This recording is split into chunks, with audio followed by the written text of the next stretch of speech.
Fala, investidores! Seja muito bem-vindo ao canal Investindo em Dobro, onde eu, Rodrigo Nickel, especialista em investimento, e meu irmão... Eu sou o Lucas Veríssimo, sou analista CNPI e consultor de investimentos. Nesse vídeo a gente vai falar um pouco como não ficar de fora dos melhores momentos no mercado, como não tentar ficar prevendo a melhor hora para investir e mostrar para vocês que investir é uma tarefa mensal, dependendo de cada investidor, né, Lucas? É isso aí, a consistência, nós vamos mostrar aqui com dados, né, como a consistência bate você tentar ficar adivinhando os tempos no mercado acionário. Então, é mais importante o tempo que você tem no mercado do que ficar tentando acertar o tempo do mercado. Então, fica até o final. Exatamente, saber que naqueles momentos de estresse, onde você vê que o mercado está caindo, você não sair dele também é muito importante, né, Lucas? É isso aí, você está comprado ali em todos os momentos, você permanecer no mercado é mais importante do que você ficar tentando achar ali o fundo do mercado para comprar ou sair no topo do mercado. Até porque a gente nunca sabe quando vai ser o fundo e quando realmente vai ser o topo do mercado. Eu acho que é muito legal a gente comentar isso, né, no vídeo, né? A gente vê muita magia, né,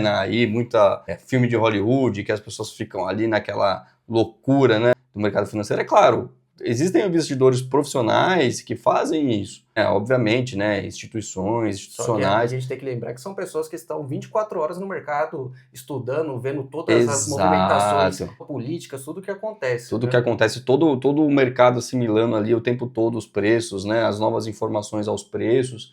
Então, para o investidor, pessoa física, a gente vai mostrar aqui como é importante você estar posicionado em todos os momentos do mercado, né, especialmente no mercado acionário. Hoje a gente vai tratar especificamente de mercado acionário, tá bom, gente? A gente vai falar do DCA, que é aquela estratégia que todo mês você faz o seu aporte, seja quando você recebe, dependendo da ocasião de cada investidor, né? É isso aí, daquela consistência, de você se organizar para que você consiga fazer esses aportes de forma consistente, né? E é o que a gente sempre fala, tanto eu quanto você, né, Lucas? Você, no curto prazo, quando você começa a investir, você começa a ver aquela volatilidade, dá aquele desespero, mas quando vai passando o tempo, você consegue ver a sua consistência dos seus aportes e da sua carteira, você já não começa a ligar com aquelas quedas. É muito comum o investidor iniciante ele ficar ali abrindo um home broker, ficar abrindo o Google ou uma plataforma que seja para verificar os normal preços. Isso, porque eu, quando comecei a investir, sempre abri. E fica olhando a cada 5 minutos, né? Sim. Ele investe hoje, aí daqui meia hora ele já está olhando, já olha o fechamento daqui um dia, 2, 3. E aí, conforme vai passando o tempo e você vai entendendo como funciona o jogo no mercado, você começa a abrir o home broker basicamente para quando você vai fazer os seus aportes. Quando você seleciona, obviamente, bons ativos, né? Você seleciona boas ações. Você sabe no que você está investindo. Você conhece onde você está investindo. Isso é o mais importante, né? Não é você pegar o seu dinheiro e sair jogando por aí, mas você, a partir do momento que você entende como funciona o jogo do mercado e como você sabe selecionar bons ativos para compor um bom portfólio, essa preocupação de ficar olhando o ativo individual, como que ele está performando a cada minuto, ele acaba caindo, né? E eu falo que é uma fase muito importante do investidor, porque é quando ele quebra aquela onda, quando ele consegue quebrar aquela onda, tirar esse negócio de abrir toda hora essa carteira e começa a pegar aquele mar mais calmo. É isso mesmo, ele passa a zona de arrebentação a primeira zona de arrebentação dele, que é ele lutar com ele mesmo, né? Ele lutar com ele mesmo. Acho que isso é legal a gente conversar, né? E você traz aí esse gráfico aí muito legal, Lucas? Esse gráfico aqui é um gráfico feito pela EQI, tá?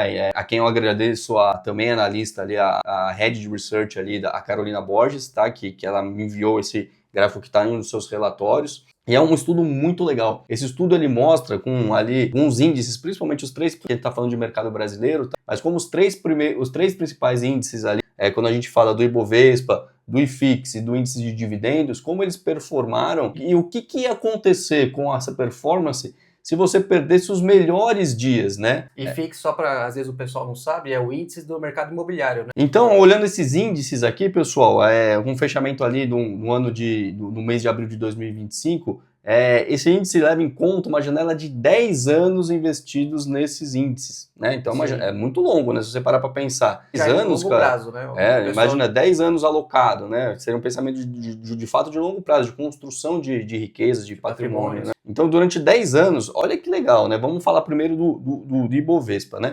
O Ibovespa ali, com o retorno total nos últimos 10 anos, ali considerando essa data que a gente falou, ele rendeu 138%, né? Olha que engraçado. A gente está falando de 10 anos, tá? 10 anos. Perdeu 5 dias, os 5 melhores dias. Se você perdeu os 5 melhores dias, ou seja, se ele não tivesse fora do mercado, né, nesses 5 melhores dias, não vou comprar porque tá caro, ou não vou comprar porque tá num momento ruim do mercado, ou vou ficar fora porque fulano e ciclano falou que não é um ano bom para a bolsa, aquela velha historinha Sim. que a gente está acostumado. Perdeu somente os 5 melhores dias, o retorno já cai de 138% para 55%. Olha isso, Rodrigo. É muita diferença. É muito 5 dias em 10 anos, pessoal. E se perdeu 10 dias, o retorno ele sai lá de 138% para 19%. A gente está falando de 10 dias em 10 anos, tá? Então essa é a importância. E a gente sabe quando vai acontecer esses melhores 5 dias e esses melhores 10 dias, não sabe. Quem tivesse esse poder... Nós somos profissionais de investimento, né? A gente sabe, a gente trabalha com isso, a gente sabe e a gente não sabe, tá? Eu sei avaliar se uma empresa é boa, Sim. se um ativo é bom, se ele está performando legal, se o cenário, né, econômico está ajudando naquele que vai ajudar a estimular alguma forma. A gente consegue ter uma...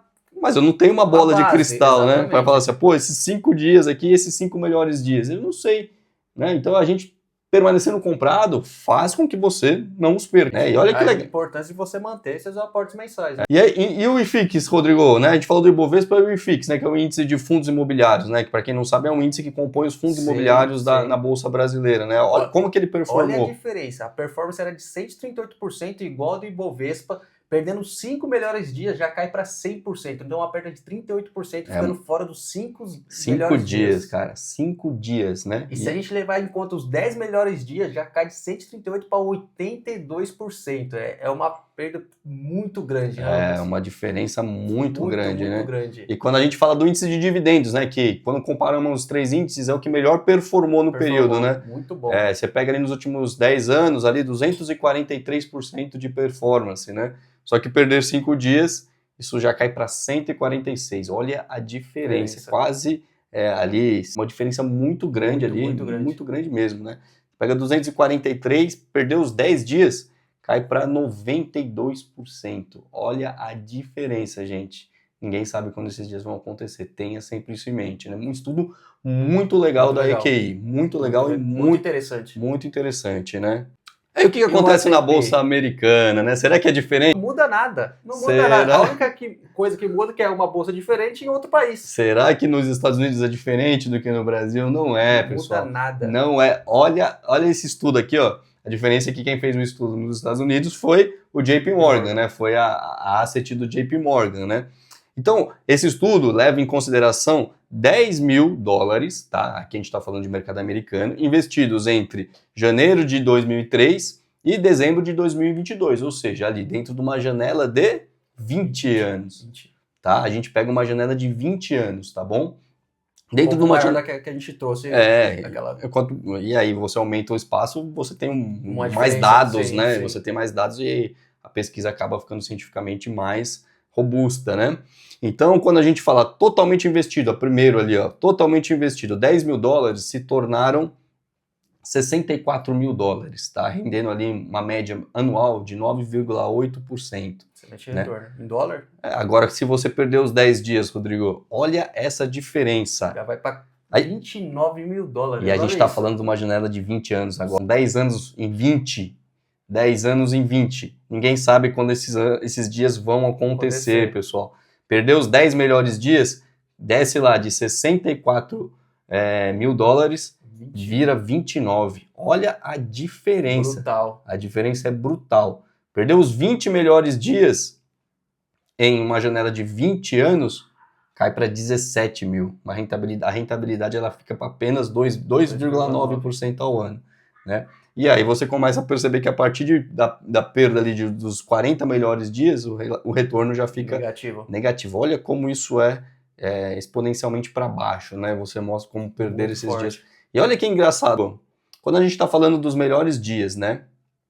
7 dos 10 melhores dias ocorreram dentro de 2 semanas dos 10 piores dias. Interessante. Olha isso, né? Então, assim, 7 dos 10 melhores dias ocorreram em até ali 2 semanas após os piores dias. Então, aquela pessoa que pegou o pior dia, aqueles piores dias da bolsa e se desesperou, o que ela fez? Vendeu e teve uma recuperação muito rápida. Exatamente. Você acabou vendendo no desespero. Vendeu na baixa. Vendeu na baixa e com certeza vai comprar na alta depois, né?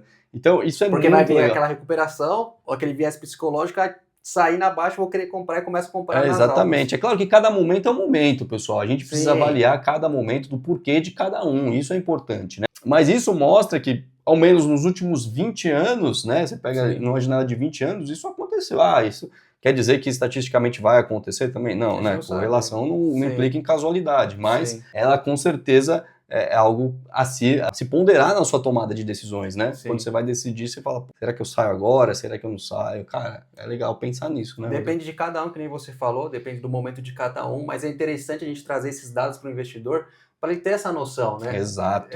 Dar uma clareada para ele. Então é importante você, pelo menos, saber disso, né? Sabe disso, pensa nisso. E agora vamos falar um pouquinho do Buy the Dip versus o DCA. O que é o Buy the Dip? O Buy the Dip é comprar nas baixas, né? E o DCA é o Dollar Cost Averaging, né? Que você vai fazendo aportes regulares, né? Vai criando aquela média, né? Isso, vai fazendo sempre o preço médio ali com aportes, obviamente, regulares, né? E olha que legal esse gráfico, como ele mostra isso, né? Isso é muito interessante. Mesmo tentando acertar aí o fundo, olha essa diferença entre... Esse gráfico ele leva em consideração um investimento via aportes regulares de $100 mensais, correto? Corrigidos ali pela inflação, durante toda essa janela ali. Então, dentro dessa janela de 40 anos, fazendo esses aportes mensais, né, de $100, olha a diferença, né? É uma diferença bem grande aqui, né? De quase $300 mil.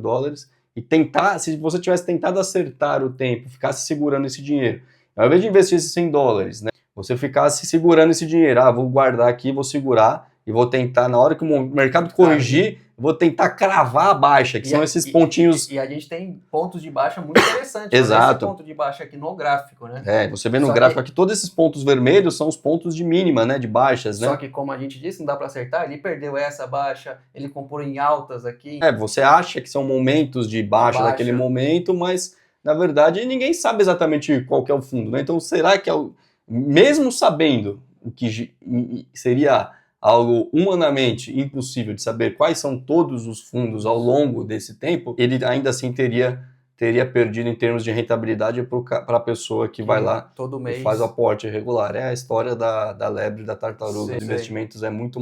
Essa história, para mim, a fábula cabe muito, né? Cai uma luva nos investimentos. É devagar ali, sempre que batem, tentar ficar acertando o tempo do mercado. Se tá na alta, se tá na baixa, tá nas altas. Vai lá e faz seu aporte mensal, não tem problema. Você vai aportar, você não tá na fase de usufruto ainda, né? Você tá na fase de acumular ainda. Se você tá naquela fase que você tá acumulando ali patrimônio, cara, você vai acumular patrimônio por 10, 15, 20, 30, 40 anos.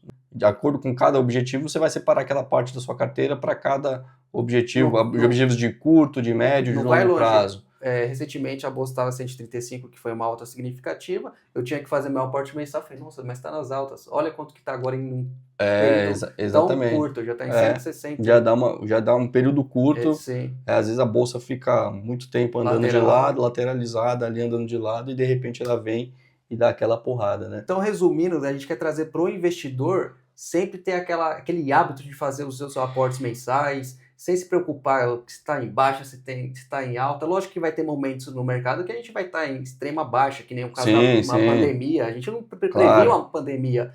Só que se você ainda consegue manter sua renda, que é uma coisa muito difícil, a gente pode pegar pessoas que ficaram desempregadas foi uma fase muito ruim, mas se você consegue manter a sua renda, vai lá, não importa que o mercado está sofrendo, faça o seu aporte. Isso aí. E é legal a gente comentar que isso aqui, obviamente, foi feito com índices, né? Índices que são geralmente mais amplos. Mas S&P 500 são 500 empresas, né?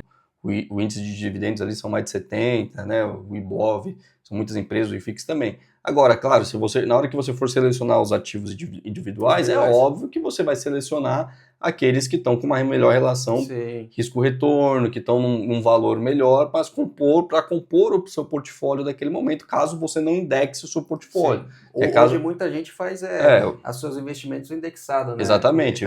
Você pega ETFs, Sim. Você tem ETF que, na Bolsa Brasileira mesmo, que replica esses índices que a gente comentou todos esses índices que a gente comentou aqui. Você segue o mercado de uma gestão totalmente passiva. Exatamente, dentro de uma gestão passiva. Agora, se você for querer selecionar, obviamente, obviamente, ativos individuais, fazer o stock picking ali, aí, Sim. obviamente, você vai ter que avaliar a questão de valuation, de situação específica daquela empresa. Estudar bastante se a está no empresa. momento, estudar bastante a empresa e tudo mais. Agora, se você for indexar, aí você tem essa diversificação mais simples, né? Digamos assim, de Sim. você já comprar o índice todo e, como diz o John Bogle, né? Não tente encontrar uma agulha no palheiro, né? Compre o palheiro inteiro, né? Hoje eu sou um investidor que gosta muito dessa gestão passiva. A gente pode falar em outros vídeos, caso Sim, vocês se o pessoal queiram. gostar, comenta aqui se Sim. você quer saber um pouco mais sobre ETFs e tudo mais. A gente é uma estratégia muito legal e muitos investidores grandes, até o Warren Buffett fala que a carteira da mulher dele está indexada. Para seus herdeiros e tudo Sim. mais. Fala, se tem um index, né? Indexe a sua carteira Sim. ali em fundos de índice, ETFs e tudo mais. Eu, particularmente, também adoro. Acho que são veículos super democráticos que com pouquinho capital, né, você consegue Sim. diversificar Com uma muito. taxa de administração bem Bem aceitável. condizente, Sim. né? Condizente com o produto. Então, a gente volta no próximo vídeo, se vocês quiserem, para comentar mais sobre ETFs. Nos siga no Instagram também e qualquer sugestão de vídeo, manda pra gente lá que a gente faz. É isso aí, segue a gente no Instagram também, segue aqui, se inscreva no canal se você não é inscrito ainda, ative os sininhos aqui, dá o seu like, porque isso ajuda muito o YouTube a entregar esse conteúdo para as pessoas que gostam de investimentos também e precisam saber dessas informações. Excelente investimentos. Invista em dobro.